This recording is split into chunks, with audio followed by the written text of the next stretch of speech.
Hey guys, I'm Joe. I travel a lot with my bike and I use my XXF bag. Today I'm going to show you how I pack my bike in the bag. I'm doing this in my living room because that's probably where you're going to be doing it, in a hotel room or a living room.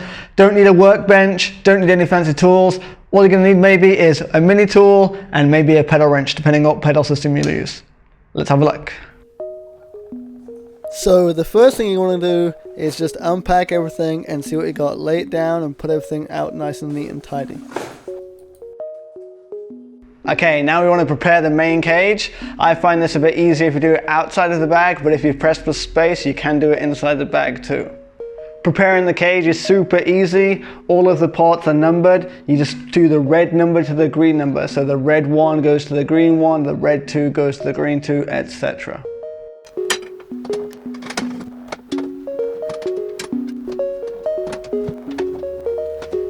At this stage, the cage should be looking something like this.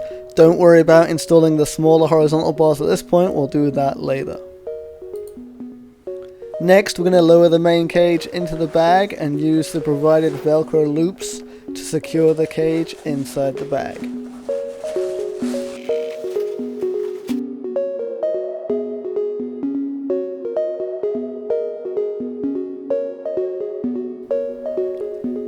Next, we're going to start preparing the bike. The main thing we're going to want to do is take off the pedals.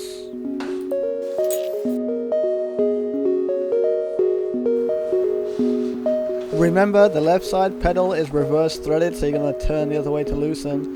With the pedals off, you can store them inside the neat compartment inside the bag. Next, we're going to take off the front wheel and then insert the plastic inserts for the quick release to go through. Once the quick release is through, we can start on the rear wheel. It's always easier to take off your rear wheel if you shift the rear derailleur outboard. So shift your rear derailleur outboard and take off your rear wheel.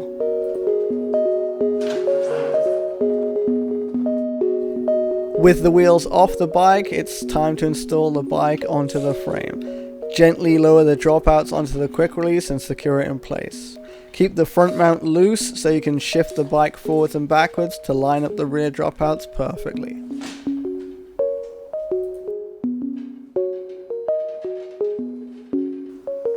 With the bike securely inside the cage, we can install the final horizontal bars onto the cage.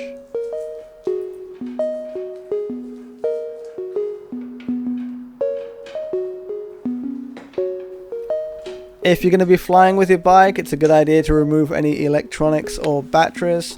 Again, check with your airline on their regulations before you fly. Use the Velcro straps at the bottom of the bag to secure the bike and the cage inside the bag. To take advantage of the space available and free up space in your other bags, you can put your helmet inside the provided bag and mount it below the down tube.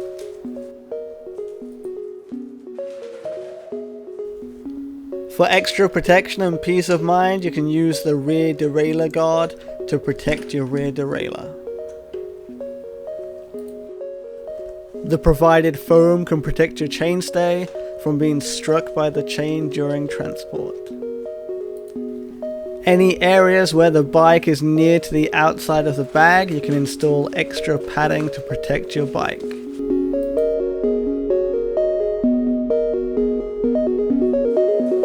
If you're traveling with 2 sets of wheels, you can put your second set of wheel inside of these extra wheel bags. Then mount these wheel bags inside the cage between the bike and the cage.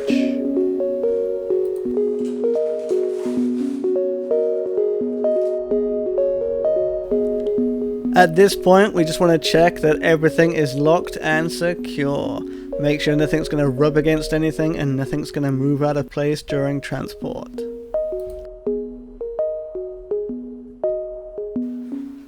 Once you've checked everything and you're happy, we can start closing up the bag. As you close up the sides of the bag, use the Velcro loops to attach the bag to the cage at the top.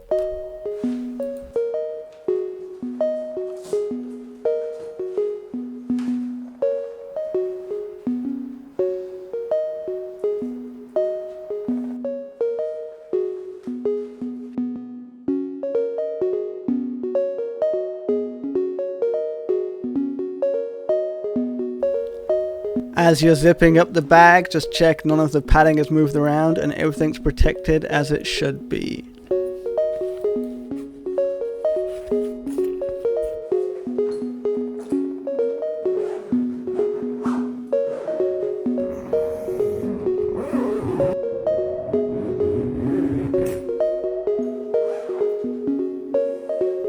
Wheels can also be stored in the outside compartments of the bag.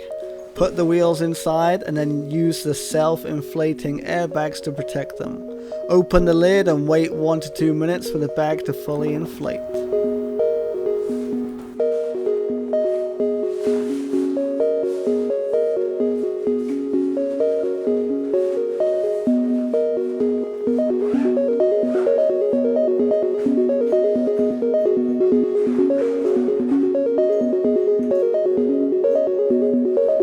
Repeat the process for the other wheel and we're almost done.